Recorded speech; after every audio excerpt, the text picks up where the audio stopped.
The frontier had a way of teaching silence to men who once believed they were loud enough to matter.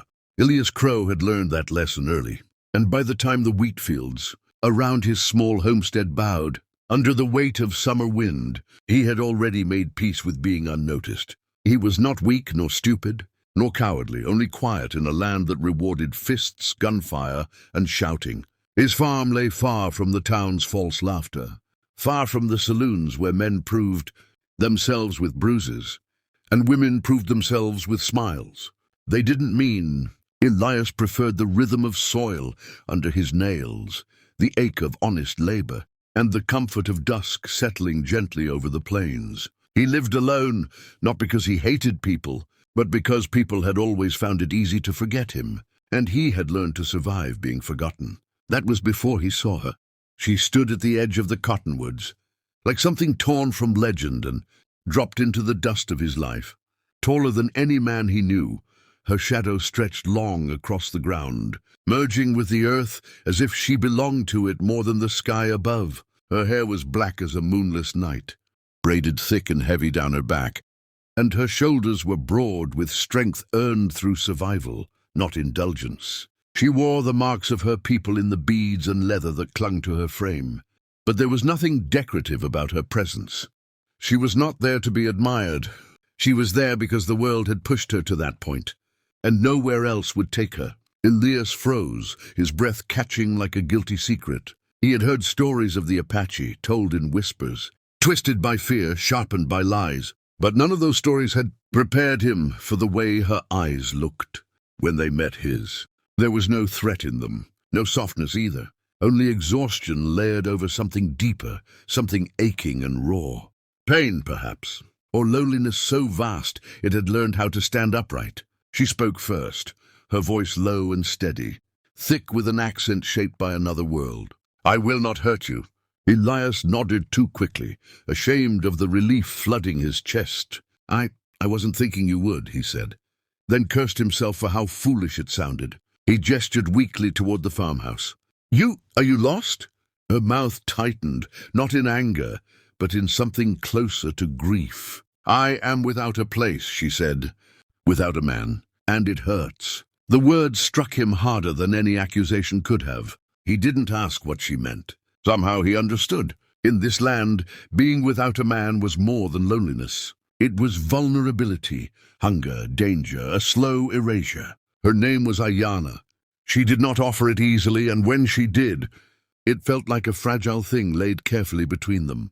She was Apache, born among people who valued strength and endurance above comfort, and she had both in abundance, but even strength could be worn thin. Her tribe had scattered, broken by soldiers, by sickness, by promises made and then buried. The men who might have stood beside her were gone, dead, taken, or simply swallowed by a world that had no patience. For those who refused to kneel, Elias offered her water with shaking hands. She accepted it like someone who had learned never to expect kindness, but to use it when it appeared. She drank deeply, then lowered herself to the ground without asking permission, as if instinct had already measured him and found no threat. The trust humbled him more than fear ever could. Days passed and Ayana did not leave. She helped without being asked. Her powerful frame bending to work the fields, mend fences, haul water as though it were nothing. Men in town would have stared, would have tried to tame her with insults or desire, but Elias did neither. He watched from a distance, unsure how to speak to someone who carried both storms and silence inside her. At night, when the wind cut cold across the plains, she sat by the fire outside, refusing the house, staring into flames that reflected a loneliness too familiar to ignore. It was she who finally spoke the truth aloud. "In my world," Ayana said one evening, her gaze fixed on the fire, "a woman without a man is a wound that never closes, not because she is weak, because the world hunts her harder." Elias swallowed. "And here?" She looked at him then, really looked, and something unreadable passed between them. Here is not so different. He wanted to tell her he understood, that he too had lived without protection, without belonging. But his words tangled inside him, shy and useless. Instead, he said the only honest thing he could manage. "You can stay." She nodded once. No gratitude, no promise, just acceptance. And somehow that felt more intimate than thanks. The town noticed eventually. They always did. Whispers crept like weeds. A giant Apache woman living with a quiet farmer. Some laughed. Some warned. Some waited for trouble. Elias felt their eyes even when he wasn't there. Felt the old familiar weight of being judged and found lacking. But when he looked at Ayana standing tall, unashamed, unbroken, he felt something new stir inside him. Not courage exactly. Something quieter. Resolve. At night, alone in his bed, he lay awake listening to the wind and wondering how loneliness could exist so loudly between two people who shared the same fire. He did not touch her, did not look too long. Desire frightened him, not because it was wrong, but because it mattered. And things that mattered had a way of leaving scars. Ayana felt it too, the ache, the wanting that had nothing to do with flesh and everything to do with being seen. She had known men who took and men who ruled, but Elias did neither. He listened. He stepped aside. He allowed her space in a world that never had. And that somehow hurt more than cruelty ever had. One night, when the sky split open with thunder and rain, hammered the land like judgment, crossed the threshold of his house. She stood dripping at the door, tall and defiant, her eyes dark with something raw and dangerous. "It hurts being without a man," she said again, softer this time. "But it hurts more to be invisible." Elias felt his heart break open, not with lust, but with understanding. He did not reach for her. He did not speak. He simply stayed, present and trembling, offering what he had never offered anyone before, himself. Without armor, the storm passed before dawn, but it left something behind that neither Elias nor Ayana could name without fear. The air between them felt charged, stretched thin like wire pulled too tight. Morning came quietly, the sky washed clean, the fields glittering with rain. Yet neither of them spoke of the night. Elias rose early as he always did, and went to the fields, throwing himself into work as if labor could keep his thoughts in order. Ayana watched him from a distance, her arms crossed, her expression unreadable. In her world, closeness followed action. In his, it followed permission. They were standing on opposite sides of the same desire, uncertain how to cross without shattering what little safety they had built. The town crossed that line for them. It began with riders. 3 men at first, then more, drifting past the edge of the property as if by accident. Their eyes lingered. Their smiles were sharp. Elias felt the old fear crawl back into his chest, the familiar knowledge that quiet men made easy targets. He heard their words when they thought he was too far to listen. Calling. Ayana, a curiosity, a threat, a thing that needed taming or driving out. He tried to ignore it, but Ayana did not. She had lived her whole life knowing what men did when they sensed weakness. And she knew that Elias, kind as he was, stood unarmed against a cruelty he had never learned to answer. One evening, as the sun bled into the horizon, she spoke with a hardness he had not heard from her before. "They will come." Elias stiffened. "I won't let anyone hurt you." She looked at him then, not gently, not cruelly, but honestly. "You are a good man, but goodness does not stop hunger or fear." The truth stung because it was not an accusation. It was a warning.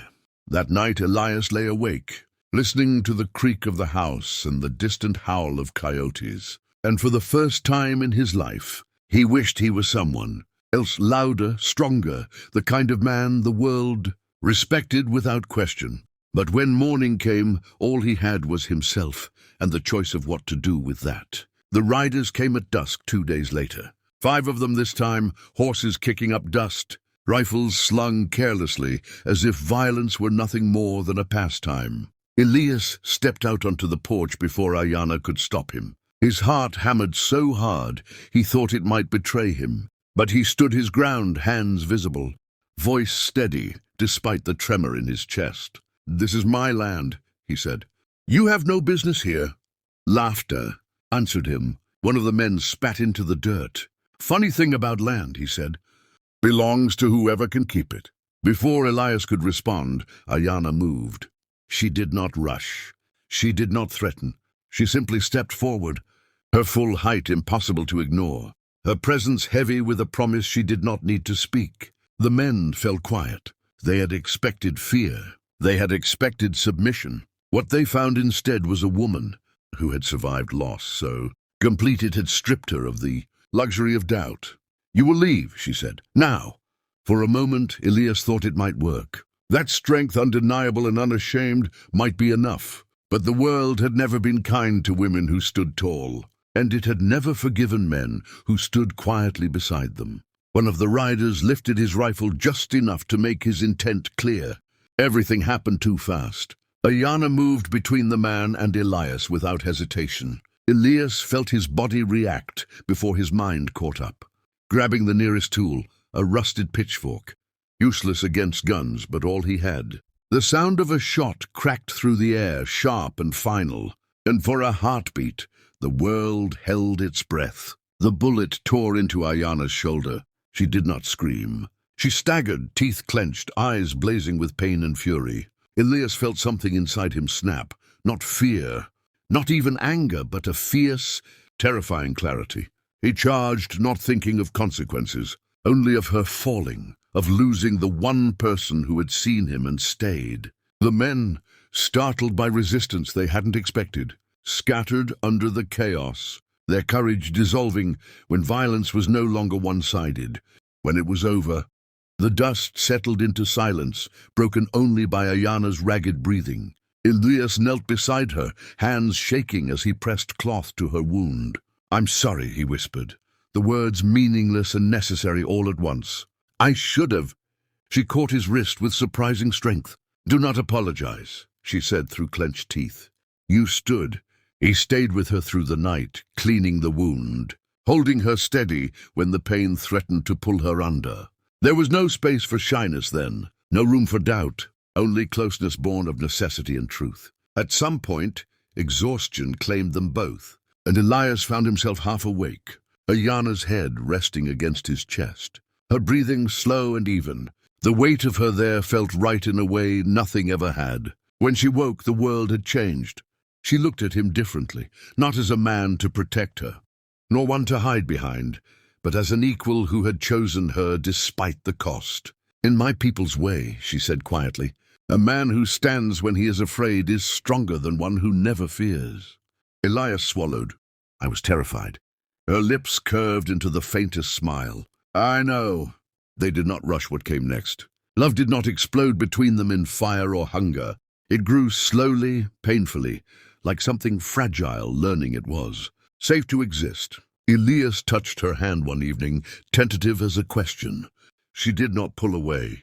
When she leaned into him for the first time, resting her head against his shoulder, the simple trust of it nearly broke him. The town never fully accepted them. Some never tried, but others watched, saw the way Elias worked beside her, the way Ayanna softened only for him, and learned something they had not expected, that strength did not always shout, and love did not always look the way story said it should. Winter came, hard and unyielding. They faced it together. Elias built stronger walls. Ayanna hunted, provided, guarded.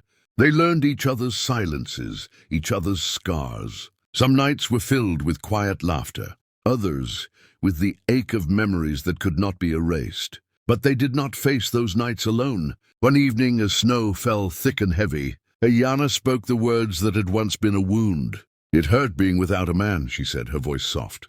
"But it hurt because I had forgotten what it meant to be chosen." Elias took her hand, no longer afraid of what it meant to hold on. "I choose you," he said simply. And for once the words were enough. Their love was never perfect. It was never easy, but it was honest. In a frontier that tried to break them both, they became something unbreakable together. Not because the world changed, but because they did. If this story stayed with you, if you felt the quiet courage of a shy man and the fierce heart of a woman who refused to disappear, subscribe to the channel. More Untold Frontier stories are waiting, stories about love that survives where nothing else should.